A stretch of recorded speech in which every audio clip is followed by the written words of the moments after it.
10 years of Tuesday night support with over 53 of the largest internet companies from the United States, Europe, Australia, Mexico, and South America, with over 40,000 marketers attending.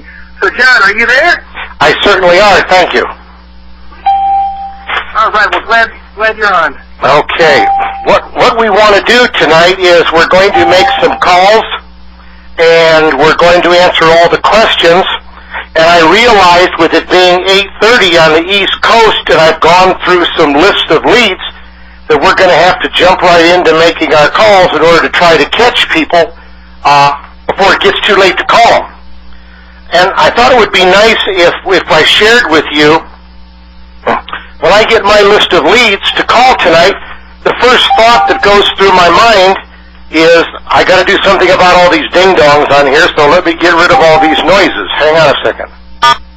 All callers are muted and they can unmute themselves. All callers are muted. Entry and exit chimes are off. Okay, so the chimes are off. What I like to focus on is, gee, how can I make this productive for you and save time, because your time is valuable. So here's a couple of little inside things that I go through before I do calls with you folks on the line to try to make the calls a little more profitable for you. First thing I do is I look at the list of leads and I say to myself, how many of these folks do I know speak the English language? Because if we can't do that, it's going to be hard to communicate. So I go through and identify that. Then I look at the addresses real quick and I say, post office box, mailbox, trailer lot number, apartment number. I'll call them later. Next thing I do is I look at email addresses and I say, I'm not into Harley Hogs tonight, so, I'll try something a little more savoir-faire. And I look at the email addresses. Then the last thing I do just before the afternoon gets away from me is I'll call the few remaining ones that I have, and the idea is to listen to what their answer phone sounds like. Now, when I get someone that answers the phone like I did today, I found out that 4 or 5 of them, in fact more than that, were people that were at home and they were unemployed, and in speaking with them, I knew it wasn't going to work on tonight's call. So then I called some more, and I got some folks that had some real nice answer phone messages. When I combined the real nice answer phone messages with all the other information, those are the folks that I chose to call tonight. And that's what I try to do to make these calls productive, so you know what the thought process is behind it. So with that thought in mind, I'm going to start right now, and I'm going to find a phone number here. Let me get my schedule here real quick. I've been talking all this time about my list of leads, and I'm trying to figure out where the list of leads are. So give me 1 second here. Oh, here it is right here. Okay. I'm going to, give me a second here, and I'm going to dial my first number here.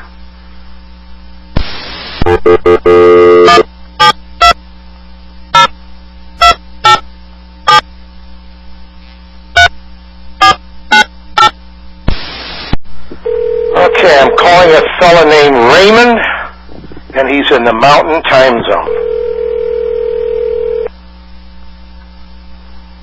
Hello? Hello, Raymond? Hello? Yes. Raymond, I was giving you a quick courtesy call back because earlier today you were interviewed about supplemental income, and you gave permission for me to call you and give you the information, but to put you at ease, make you comfortable.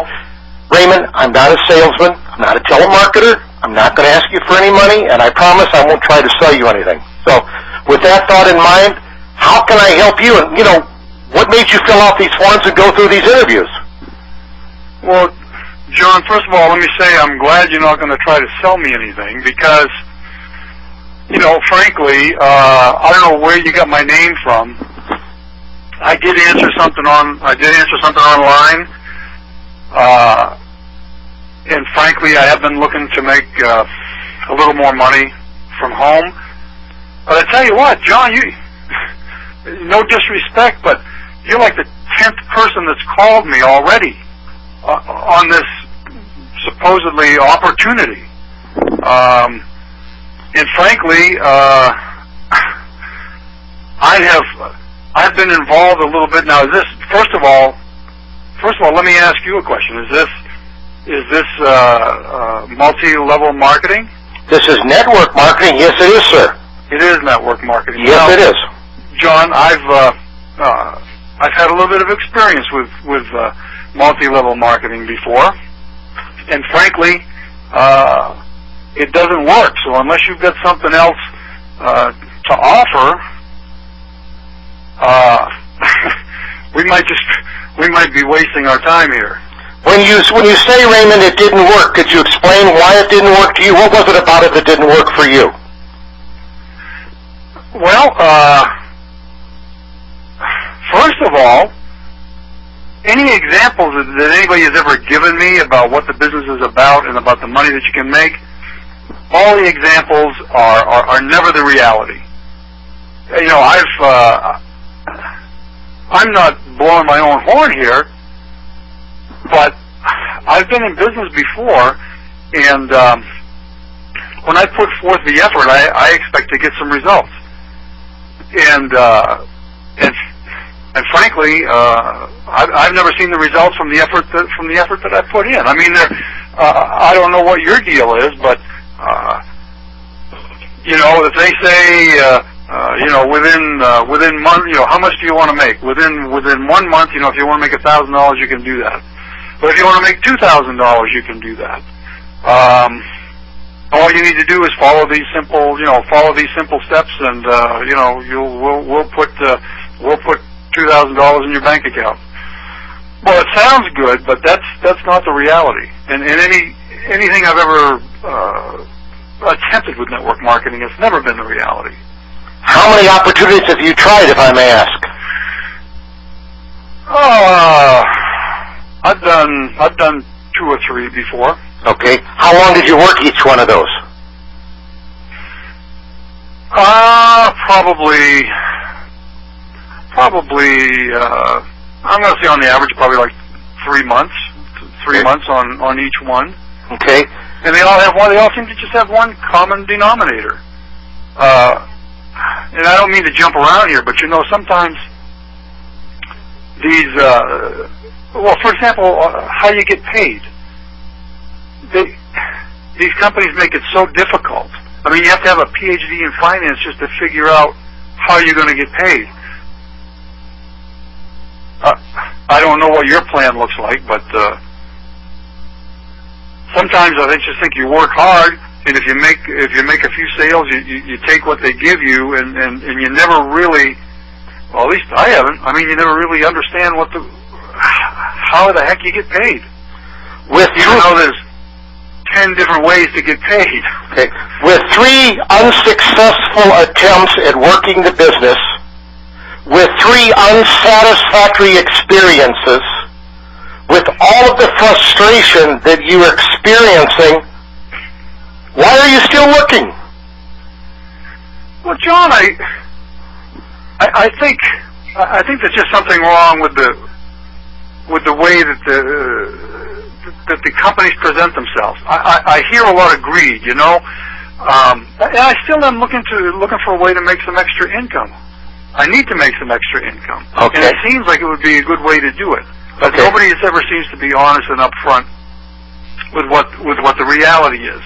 What kind of due diligence do you do, Raymond, when you look for an opportunity? What kind of, what do you do to protect yourself? You've had three attempts at bat. You struck out 3 times.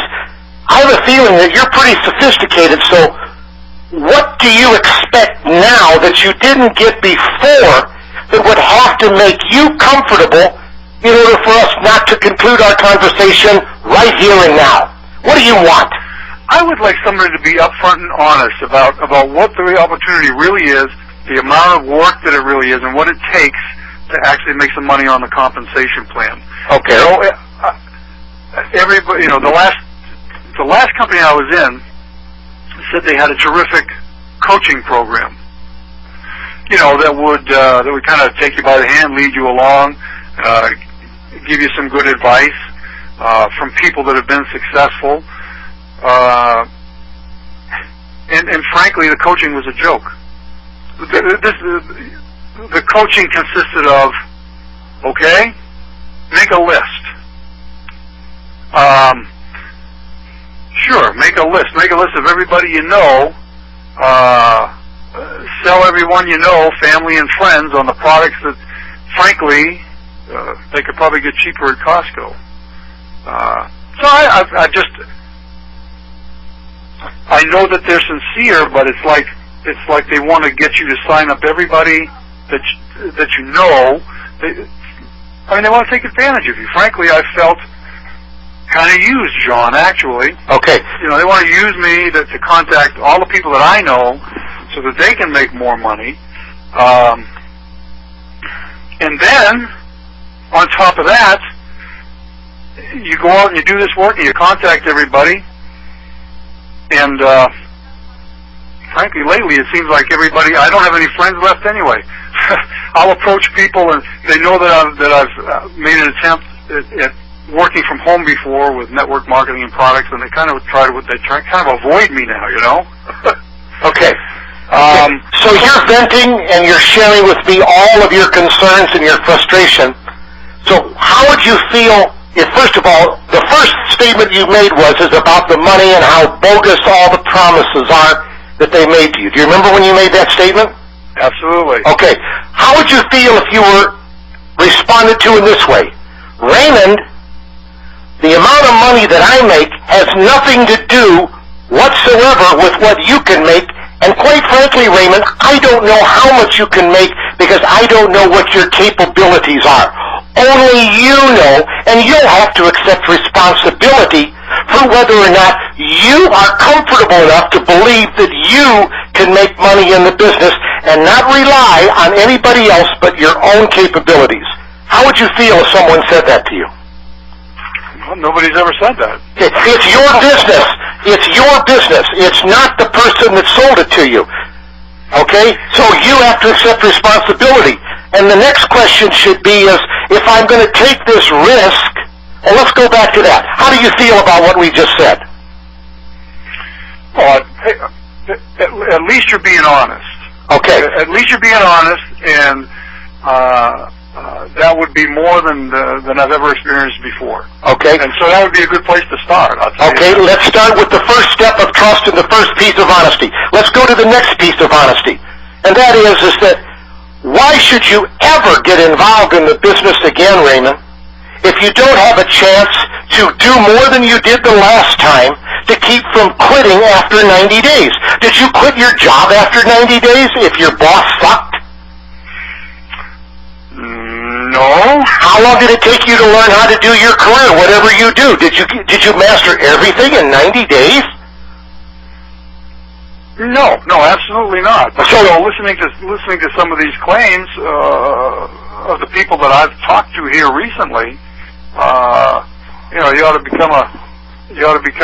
you'd be making $10,000 in the first 3 months, and if you don't, they think they make you feel like there's something wrong with you because you didn't reach a certain pin level by a certain amount of time, and then on top of that guilt, if you're not producing what they feel that you should be producing, you never hear from them again. Okay. What you're saying is if you don't hit a home run every time you go up to bat, you don't make the team. Well, there's an awful lot of guys in Major League Baseball that have 150 averages, aren't there? Yeah, that's true. And they're making a whole lot more money than you and I are making, aren't they? I think we'd be safe in saying that. And they're not hitting home runs very often, are they? No, they're not. Then why in the hell are they playing ball? Well, that's a good question. They worked harder than we did. They practiced more than we did. And they tried harder, and they put up with all the crap from the coaches. That's why they're playing Major League Ball. That's a good point. They're not Cy Young Awards. They're not Golden Glove Awards. They haven't played in the World Series, but they're still making 7 figures a year. So, if you can put up with the crap from the coaches and do more practicing, then would you consider just asking smarter, tougher questions before you ever make another decision about ever getting involved in the business? And what I'd like to respectfully suggest is, I'm not here to sell you anything. I don't even know if you qualify for what we do. At this point, it's not even worth discussing. What's important is how you feel, Raymond. And that is, I'll be glad to provide you a punch list of better questions and due diligence that you can do, that no matter who you talk to, today or in the future, you can protect yourself from having any more experiences like you've already had. Would something like that make sense to you? Absolutely. I've never heard anybody say that before. Okay, and there's the next step. What kind of car do you drive? I've got a Dodge van. Okay. Did you buy it on the internet, or did you go drive it before you bought it? Oh, no. I drove it before I bought it. Why did you drive it before you bought it? Well, for obvious reasons. You know. What were the reasons? If you put it in gear and it doesn't go anywhere, you probably ought to be looking at a different vehicle. No, I mean, I know the point you're getting at, John. Okay. So the point is has anyone ever said, Raymond, I'm sorry for what you've experienced in the past. I can't do anything about the past, and I'm not going to try. But I can try to make your future decisions better ones by allowing you to do something that you've obviously not experienced, and that is, would you like to kick the tire? Would you like to drive the car? Would you like to test the business before you make a commitment or spend your money? Now, that makes total sense. That makes total sense. Nobody has ever said that to me before. Okay. Usually it's just, this is what it is. You should be doing this. You can make $1 million, and well, you're not going to make $1 million till you practice enough and strike out enough and make enough mistakes that you know what you're doing. And the key to your success is if you're not making mistakes, you're not working your business. But if you're going to quit when you make those mistakes, you're wasting your time. The more mistakes you make, the farther you're going to go. Well, I guess that's probably why I still continue to entertain it a little bit, hoping that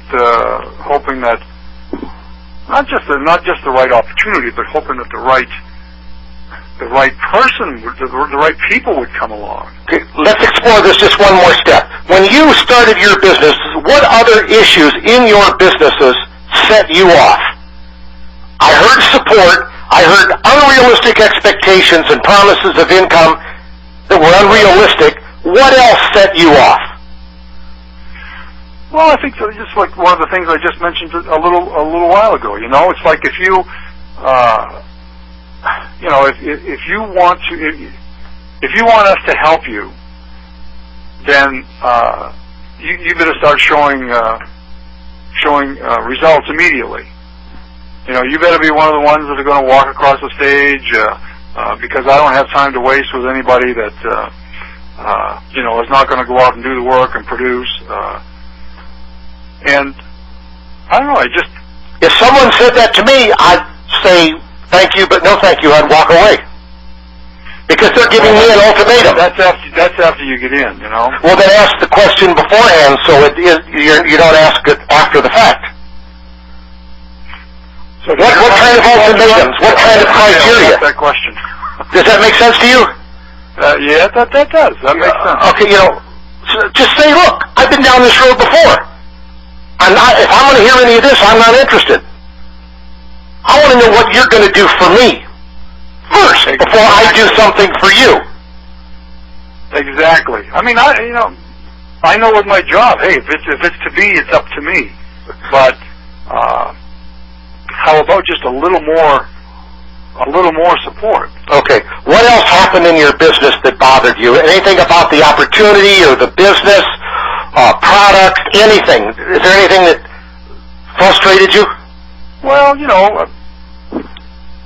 the compensation plan, for example. I mean, it is these different compensation plans that I've been involved with. They have you can get paid 7 different ways, and you can get paid this way, and then you can pay this way, and then this way.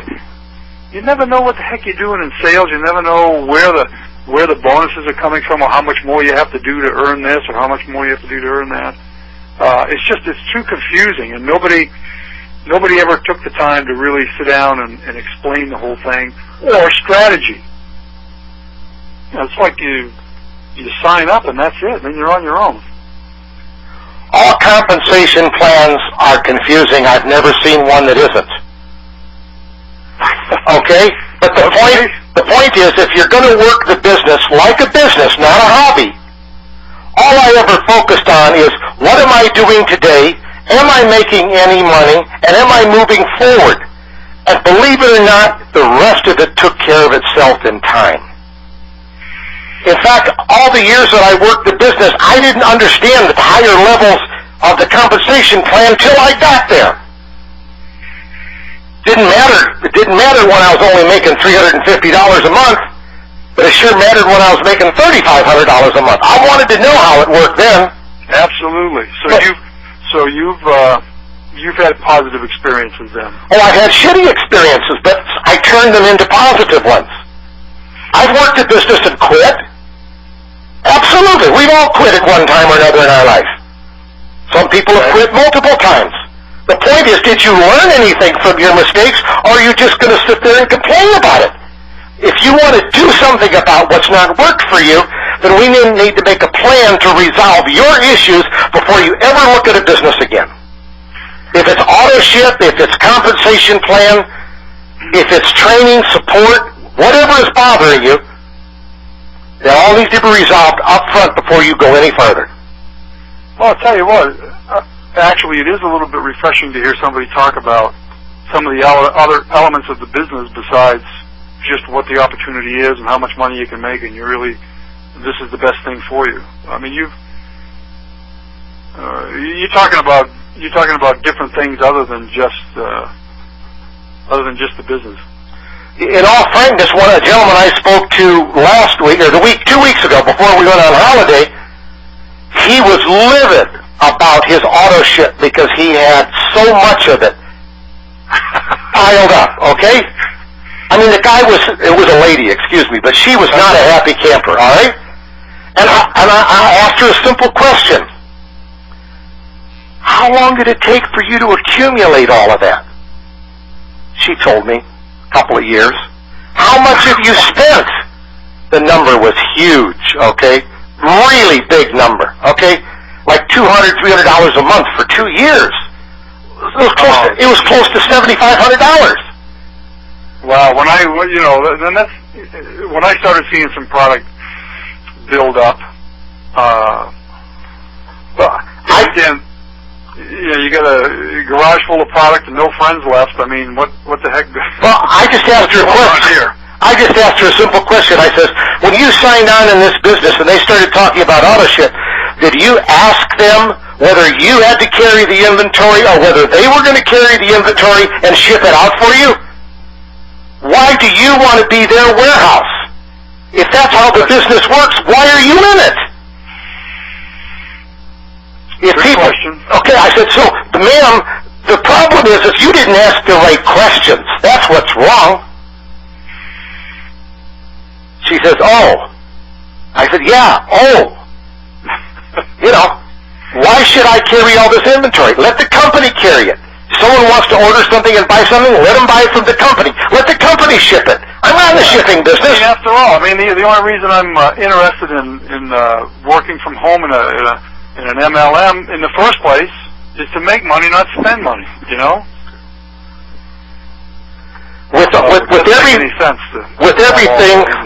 stuff like that. Let's wrap this up. With everything that you feel, you've already been past the drill of more freedom, more money, more time, residual income. You don't want to hear any more of that, do you? Yeah. Okay. But what's really behind all of this here is that you want to be listened to, you want to be recognized, you want to be heard, you want to be appreciated, and it sounds like you'd like to be in control for a change. You give me an honest opportunity, one with understanding and support. I don't want to make $1 million. I want to make some extra money from home. If you've got some vehicle that can help me do that, and be a human being about it, and be genuinely interested in me and my success, then I might be interested in listening. Okay. What I'd like to suggest is that we haven't talked about what you do for a living, your career, your wants, your needs, your desires. There's all kinds of things we need to explore. But with your permission, because of what you've experienced and the way you feel, I don't want to waste any more of your time. So what I'd like to do is, I'd like to send you this check sheet, and I'll set an appointment with you that's convenient for you, And we'll go down this check sheet in a couple of days and see if all of these questions can be answered. And if, and only then, if your questions can be answered, then we'll see if you qualify for the business, and we'll talk about the business opportunity. But if it doesn't get to that, you won't. That makes sense. All right. So, with your permission, I've got your email address and all that. I'm going to send you a little check sheet. It's going to be called Save Money, Work Smart. Can you be successful in working a business from home? Okay? And it's a 7-step process where you basically write down your answers the way you see it. And there's a checklist there of all the things you want to check to see if you're getting a fair shake. No different than when you buy a car. But there's going to be a lot of things on that list that you don't know about, but you're going to want to know about once you realize those are the new questions you should be asking. That makes perfect sense. Okay. First time anybody's ever done that. Okay, so what I'm going to do, Raymond, is I'm going to get this out to you tonight, and today's Tuesday. I'm booked solid tomorrow, but if it's okay with you, we'll talk on Thursday the same time, and we're just going to go through this process. We're not going to talk about the business. There's going to be no selling and telling, no one asking you for money. All we're going to do is talk about your history and what has to be fixed before you'll ever even talk to anybody again. You sure you're not from another planet? No, I'm not. No. But I've made more mistakes than you have. That's why we're going to go this route, okay? All right, that makes sense, John. All right. Bless you. Thank you for putting up with me, and I will talk to you same time, okay, Thursday evening. If I don't hear from you, or I should say, if you don't show up for the call, you're going to have all my contact information. I want you to know I'm not going to chase you, and I'm not going to bug you. This is all for you, and I'm investing in you. So if you don't see the value in this, don't worry about it. Just don't show up for the call. All right, fair enough. And thanks for putting up for some of my frustrations. All right. Bless you. Have a good evening, and I'll see you on Thursday, okay? All right, John. Thank you. Bye-bye. All right, bye. Okay. Co-host, are you there? John? Yeah. Hello. Yeah. Okay. Anybody have any comments before we start answering questions? Yeah, I do. Go ahead. What planet are you from? Go ahead. One thing that I noticed was John placed a magnifying glass over the issues, and he inserted the truth. He inserted several metaphors. One thing that I noticed was that the guy didn't have a treasure map. John exposed the fact that his expectations were out of line, and he really brought things down into perspective and center focus. He made sure that the next business he goes into is not a carbon copy of all the other businesses that he's been through. So, John, I have to tip my hat to you. All right. Anybody have a question? Hey, John, this is Steve. Yeah, Steve. Yeah, I really like the way you kept digging about, what happened before. What weren't you satisfied before? Even though he talked about, in fact, he liked the compensation plan, he did like support, you kept digging to find out everything that he was frustrated about before you started talking about how potentially you could work with him potentially to solve some of those things. So I think you got everything out on the table. I think that's very good. Steve, I call you Mr. C because you're probably one of the very best folks that I have the privilege of working with. There's one thing that I didn't address with him, and I'd like your opinion. I think this guy's a quitter, and I think he looks for excuses to quit. Oh, you asked me whether I believe that's the case? Yes, sir. Yeah, I think that's a very high probability that is the case. Okay. But because you've approached him the way you have, this may be different. That's right. But without ever saying that and losing him and losing his respect or the ability to work with him, I'm saying on the QT here, that's what's in the back of my mind. The whole time we're talking. Yeah, I see. How long is it going to take for him to come up with another excuse? Hey, John? Yes. Yeah, that was going to be my next question. This is Jamal. I was wondering, just from listening to the context of the conversation, if you hadn't already disqualified this guy along some lines, because you did a phenomenal job of basically answering all his questions and basically taking away his excuses for not doing it. But like you said, in the back of your mind, you still felt like there may be poison in this apple that you're going to bite. Well, you're right, Jamal. And what I'm really after is this is a good educational experience for me as well as for you. And I am going to speak to this guy on Thursday. The point is is there a way I can overcome all of his objections? And can I get him to be realistic about what his abilities are? And is he willing to make a 2-year commitment? If he's not, he will be disqualified. But I'm going to go the extra mile with him, okay? Yeah, John, thank you. You're welcome, Jamal. Take care. Anybody else have a question or anything? Noemi, John. Yes, ma'am. I wanted to point out that in the beginning of the conversation, the one question he asked right up front is if this was an LMS, multi-level marketing. You answered the question, and then at the end of the conversation, he said he's looking for network marketing. Uh-huh. I found that very interesting, that he went from no to yes after the conversation. Good observation, girl. Good observation.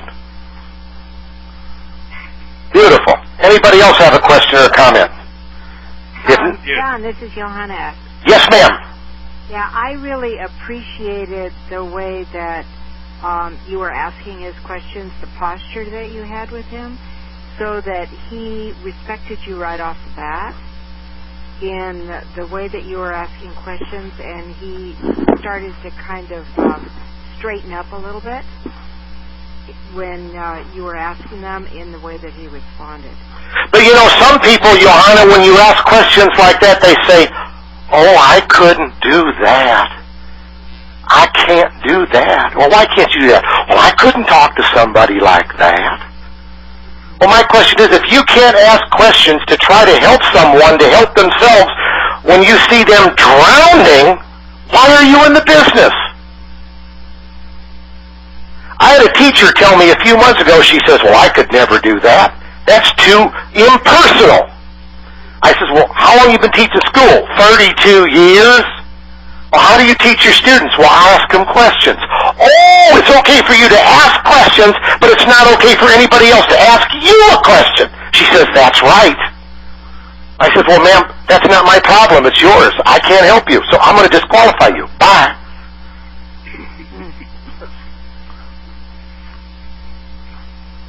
Does that answer your question, Johanna? Yep. Okay, hon. Anybody else before we go into our stump, John?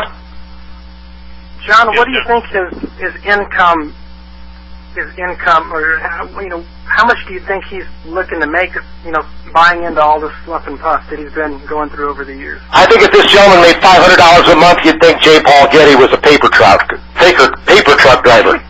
Okay? Yes. $500 a month, he'd be the latest J. Paul Getty. He'd be the happiest little camper in town. Okay, let's go to the questions. Who's got the first question? And I want them to be tough, so come on down. Who wants to go first? Come on, guys. Okay, John, is it okay? Well, yeah, let's go. Okay, first question is, how do you ask a prospect to sign up on AutoShip or pay their monthly website without having to chase them? Well, first of all, you don't chase people because you'll make a fool out of yourself. Second of all, you don't have to ask them to sign up on AutoShip if you took them through the no-risk trial of the product and they understand the value of the product. They know they can get their money back, so you've eliminated that wall of resistance, and you've spoken to them 3 or 4 times since they've used the product, and they know the benefits of the product. AutoShip is an automatic if you do your homework up front. If you don't do your homework up front, all AutoShip to them is an expense that they see no value and they see no return.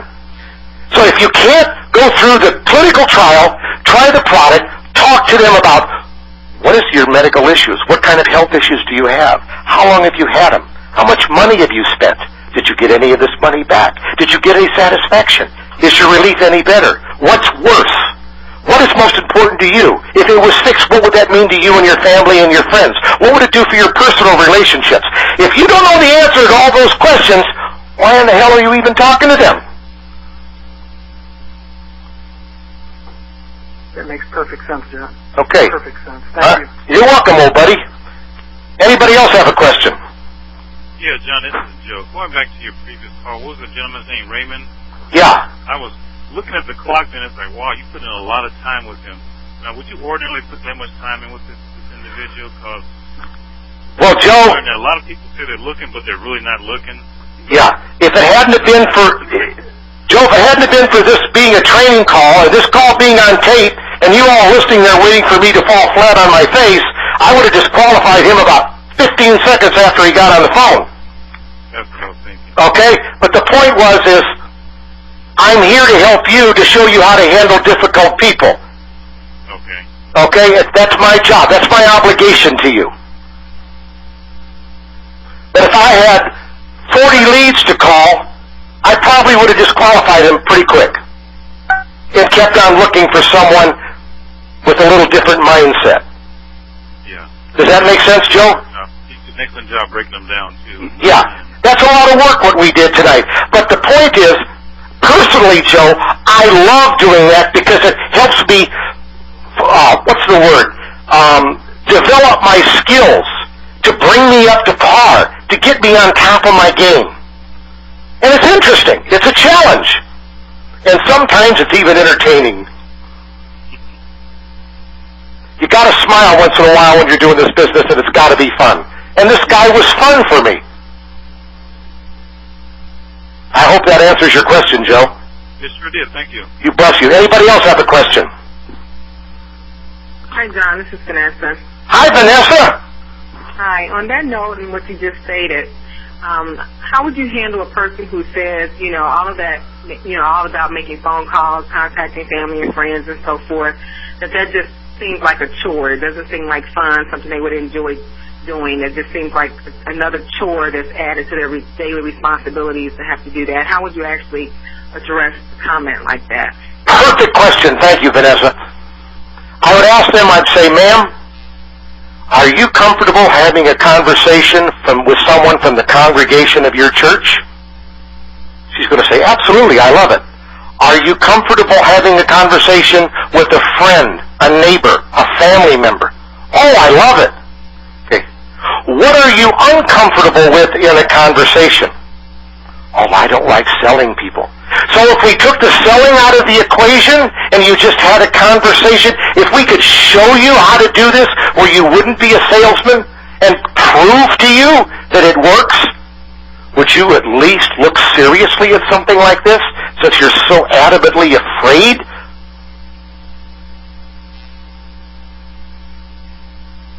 Sit back, hold your breath, and wait and see what she says.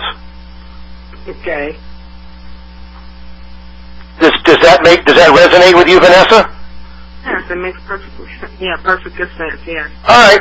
Who's next? Dana, you got a question? Oh, Dana's not on the call. Naomi, do you have a question? Naomi's quiet. Okay. Who else wants to ask? I'm here, John. I was just muted. You've never been muted, Naomi, in 7 years. Don't even go there. Okay, you got a question, girl? No, I'm just trying to take all this in. Okay, that's perfectly all right. Anybody else have a question? I have a question. Please. Violetta, how are you? Hi, Willetta. Happy New Year. Same to you. Didn't you love the fact that it was warmer than a pancake today down here? I'm sorry? Didn't you love the warm weather we had today? Sure, definitely. It's going to be in the 80s tomorrow. Did you know that? Yes, yeah, I heard. Okay, what's your question, Willetta? The question is, how about if you on the other side of the table, like you were interviewing Raymond and he was giving you all kinds of excuses, blaming that he didn't have enough support. How about if you have already teammates in your team, in your business, and they're giving you excuses, how you motivate them to keep going? And so they stop giving you those excuses and they start doing something about it. Okay. That's a fabulous question, Willetta. Thank you. The first part of the answer is, it's not your job to motivate these folks. You didn't sign into this business to be a motivator. And sometimes when you tell people the truth, that, look, if I have to motivate you to pick up the phone, if I have to motivate you to come to this call, if I have to motivate you to come to this get-together, this isn't going to work. And you need to talk to them about why did you join this business? What was your reason for starting this business? Has your circumstances changed? Have they gotten any better or any worse? What are the consequences if you don't get off your dead butt and do something? And what's all this excuses really about? These aren't really excuses about these reasons. What's really behind this? What are you afraid of? What's bothering you? What's holding you back? What is it really? And sometimes when you tell them the truth and you ask them the tough questions, there's really a better than an average chance they just might tell you the truth. And if you don't have the answer, you know who to call and we'll work with them together. I do it all the time. Okay. Thank you. You're welcome. And enjoy that sunshine tomorrow. I am. Sure. Yeah, okay, I will. Okay. Bye-bye, kid. Anybody else have a question before we call it an evening? Hi, John. This is Cheryl from California. Hi, Cheryl! Hi, Happy New Year to you. Same to you. Thank you, John. Just want to have a comment. You're great, and I love your posture as everybody else did. And you also give the confidence, show your confidence and show this kind of consequences, which I like, which is very real. So I really enjoyed the call. Thank you. Thank you. Now, Cheryl just said something very important. She said, if you don't have confidence, why should the prospect have confidence in you? If you don't have posture, why should the prospect trust you? So if you don't have confidence, if you don't have posture, it doesn't really matter what you say, does it? Because they're not going to believe you because you're not believable. Does that resonate? Yes. Thank you, Cheryl. That's a wonderful contribution. Thank you, John. Anybody else have a question? Hey, John, this is Carol. Hello there, old buddy. What's up? Well, I'm just going to send you some snow from Ohio. No. You melt it tomorrow. No, that's your problem. That's a personal problem, not mine. I don't have a question tonight because we're getting pretty long on the call. All right. I'm going to open up the lines for any of our guests. They might have a question. All callers are unmuted. Anybody? Good evening, it's Romana. Yes. John? Yes, go ahead, please, Romana. Yeah, John, what I found fascinating was that initially on with Raymond, the fact that you continued with the call and you ignored his initial statement when he said that you were about the 10th caller. And my question to you is, because I mean that's one of the stumping situations for me. Would you, if this wasn't a demo learning session for us, would disqualify him at that point? Well, even though he kind of nailed my butt to the barn door when the call started. Well, he kind of nailed me to the barn door when we got started, okay? I didn't realize this guy had such a bad experience, okay? The point was, if I would have been defensive and tried to justify anything, I was afraid I was going to lose him. And I'd rather disqualify him than him disqualifying me. So I hung in there, and I didn't try to be defensive about the other 10 calls. I just focused on, well, what didn't work for you, because he seemed to be the kind of guy that liked to talk about himself, wasn't he?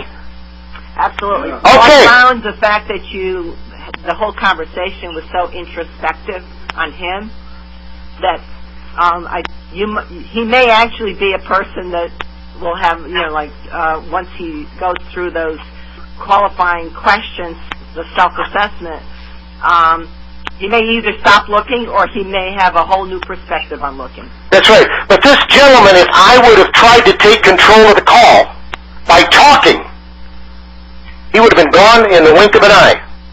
But I let him get it all out of his system, he data dumped on me for goodness knows 20 minutes. Then I turned around and started asking him questions to help him realize what his problem is, because it's not my problem, and I'm not going to be defensive. Okay. Because I've run into this situation a number of times with that kind of initial response. So you would sort of not be defensive, but see if you can probe. Yeah, what is behind all of this litany, okay? Does that make sense, Romana? Yes, it does. Thank you. You're welcome. Anybody else have a question? Yeah, John, this is Damien. Yes. My question is, would you put yourself in the caller's shoes to try to change their mind and have them look at it at a different perspective? Yes, sir. I agree with you. Because it sounded like that's exactly what you did. Absolutely. All right. Thank you. You're welcome, Damien. Take care. Anybody else have a question before we close up for the night? We're running out of time. Hello, Mr. Ness. This is Eric Craddock. Hello, Eric. Welcome. How are you doing? Fine, sir. I enjoyed the call, and I really liked how he responded when you offered the guarantee, the money-back guarantee. Yes, sir. What if your company doesn't offer that? Boy, that's a loaded question. If your company says, buy our product, and if you don't like it, you can't return it, I can't answer that question. That's an informed decision you have to make. Find a better company. I won't go there. I'll let you answer that one. Okay. All right, bless you. All right, anybody else? I'd just like to make a comment, John. I like the way you did that call tonight. It was very entertaining. I had to laugh a few times because it was that entertaining to me.